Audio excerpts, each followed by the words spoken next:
Sentila anche in modalità touring. La mattina è la cosa più bella che c'è. Siamo a 6 gradi adesso. Chi è che laverebbe la macchina alle 8 della mattina? Io. Questa moto.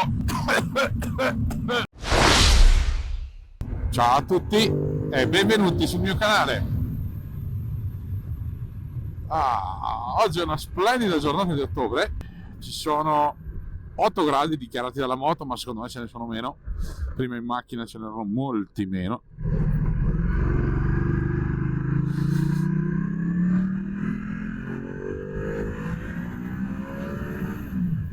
Sono le 7:30, poco meno.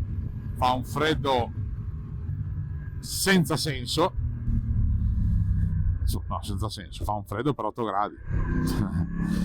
Oggi vi porterò con me a fare un giretto in moto. L'idea sarebbe quella di fare Passo San Boldo, Pizzoc, Via del Cansiglio. Credo. Non so se in quest'ordine, adesso lo vedremo.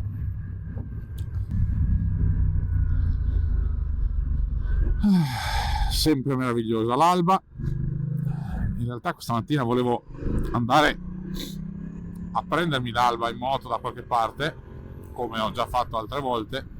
Diciamo che non mi sono alzato all'ora giusta. Guarda, fa così freddo, ma così freddo, che accendo già le manopole riscaldate alla massima potenza. Forse è anche colpa del fatto che ho i guanti estivi, perché forse dovrei comprare dei guanti invernali. Magari domani vado a comprarli. Per quanto riguarda invece la mia configurazione di abbigliamento, oggi sfoggio una interessante modalità anni 80-90, composta da pantaloni della tuta, pantaloni da viaggio con l'antipioggia già montato, felpona della tuta e sopra antivento e giacca invernale.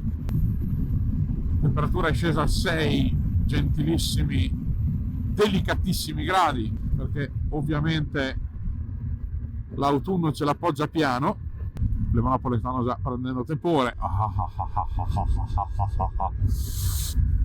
Il tepore delle manopole riscaldate, tecnologia meravigliosa. Un po' di tangenzialina veloce per avvicinarci rapidi e poi vediamo che cosa succede.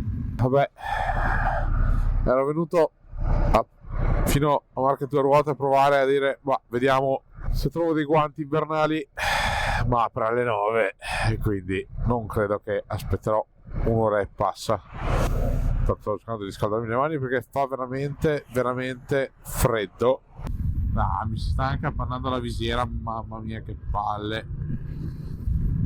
Odio, la regola è sempre quella, mai aprire la visiera, cavolo, in inverno. Io come un pirla cosa faccio? Apro la visiera. Ci vuole un po' che si disappanni, spero. Ho impostato Passo San Boldo come prima tappa del giro sul navigatore, mi segna arrivo 8:50, se non congelo e muoio prima. Eccola qua, la salita del passo. Qua segna 11 gradi, è impossibile, sono 5 o 6, 11 gradi di segno perché ci siamo fermati ovviamente. Moto in modalità touring, così ho maggiore assistenza. E qua si comincia subito, peccato che la strada sia fredda, sia inverno. Vedete, anche nei tornanti è importantissimo mettere la testa e quindi gli occhi nella direzione in cui volete andare.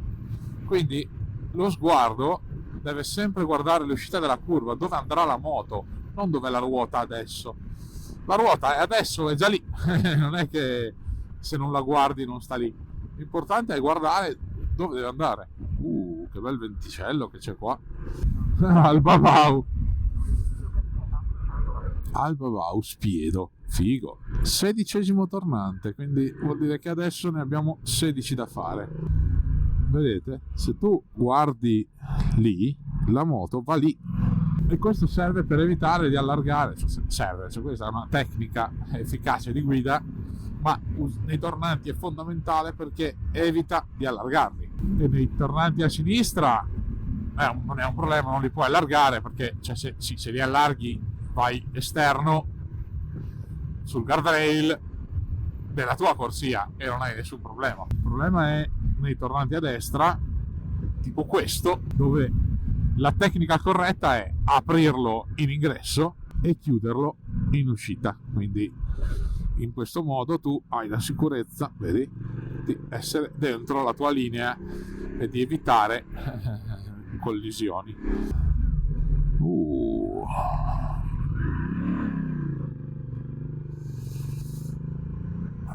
Bellissimo comunque. Anche la parte bassa è molto carina, non è larga la strada, ma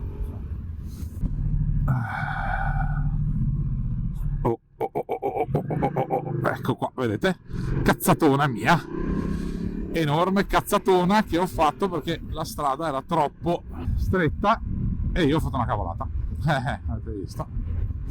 Per fortuna ho messo sul piedino, nessun problema, però se eravamo in due, per esempio, sarebbe stato un grosso problema la manovra.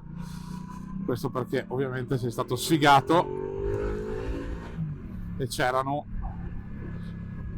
una macchina che saliva e due macchine che scendevano, quindi avevi proprio il massimo della difficoltà, diciamo così. E in più qua i tornanti si fanno sempre più stretti, avevi una macchina che ti occupava, diciamo così, la traiettoria del largo e una macchina subito dopo. In quel caso cosa conviene fare? Conviene probabilmente rallentare, aspettare che il tornante si svuoti, se si riesce. Credo che sia la soluzione migliore, perché effettivamente se no diventa complesso. Ed eccolo, stupendo.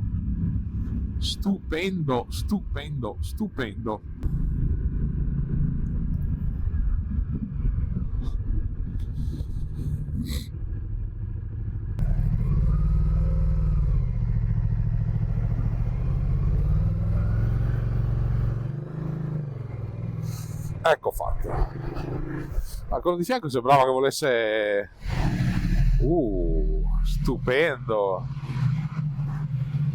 stupendissimo, bellissimo, veramente bello, veramente figo. Da qua puoi andare sereno perché in teoria non dovrebbe venire su nessuno, no? In teoria non dovrebbe venire su nessuno qua. Sono come le gallerie su allo Stelvio, no? Super nice.